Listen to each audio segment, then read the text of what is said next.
पारिवारिक कलह को नहीं अमानविक घटना जाजपुर मंगलपुर थाना कनिकापड़ा ग्राम में जड़े बहिता झील परिवार लोकों खाद्य विष मिसई अभियोग आसूची फल परिवार 6 जन सदस्य गुरुतर अवस्था जाजपुर मुख्य चिकित्सालय चिकित्सित होती पारिवारिक कलह नहीं 2 दिन पूर्व मंगलपुर थाना अभियोग होता गतकाली 2.5 वर्षर शिशुकन्या और जड़े युवकों मुंड बुलाइवा सह बांति हेबारु सेमानंकु मंगलपुर गोष्ठी स्वास्थ्य केन्द्र को अणा जाइतिला। प्राथमिक चिकित्सा पर से सुस्थ होते किछि समय पर परिवार समस्त अवस्था एपरी हेबारु समस्त जाजपुर मुख्य चिकित्सालय को निया जाइतिला। चिकित्सा पर विषाक्त खाद्य संपर्क में डाक्तर सूचना देते 6 मास तले उमाकांत ओझा झील विवाह ठीक होता बेले से अन्य जड़े व्यक्ति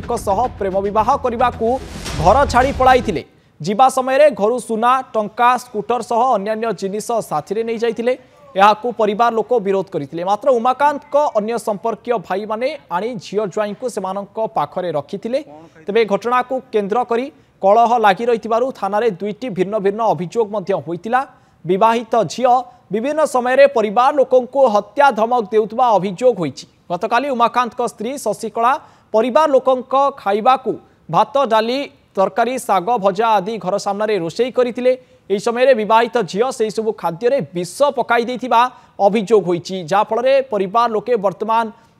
भर्ती होइछन्ति हॉस्पिटल चिकित्सित होइछन्ति। एक्सक्लूसिव चित्र मध्य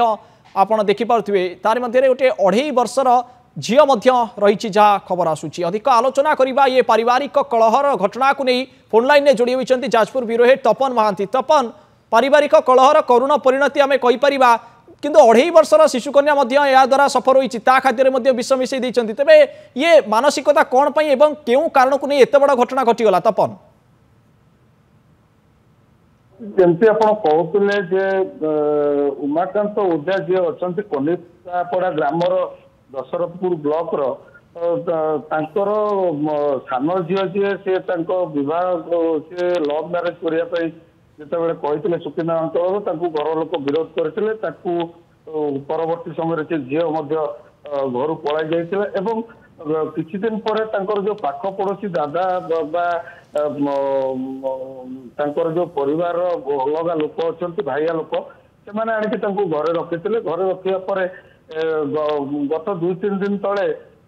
से जो सान झील और ज्वाईंकर उमाकांत परिवार मध्य झगड़ा होता झगड़ा होगा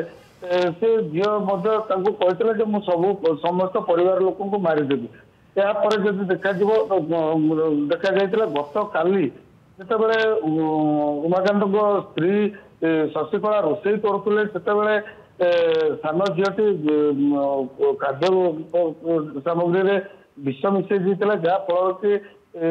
परिवार समस्ते प्रथम मंगलपुर स्वास्थ्य केन्द्र में चिकित्सित होते स्वास्थ्य अवस्था गुरुतर हबार जाजपुर चिकित्सालय को पठाई दि जाता। जदि आम एपर एपर्यंत कौन थाना मामला रुजु होना कि थाना कौन अभियोग होना कारण परिवार समस्ते उमाकांत परिवार समस्ते 2.5 वर्षर शिशुकन्या सहित ये पारिवारिक कलहर करुण परिणति आम कहीपर जहाँफल संपूर्ण परिवार लोके वर्तमान गुरुतर होती चिकित्सा जारी रही परिवार सदस्य ही खाइबार विष मिसाई जहाँ अमानवीय घटना आम कहीपर। बहुत बहुत धन्यवाद तपन आपंकर अधिक आलोचना।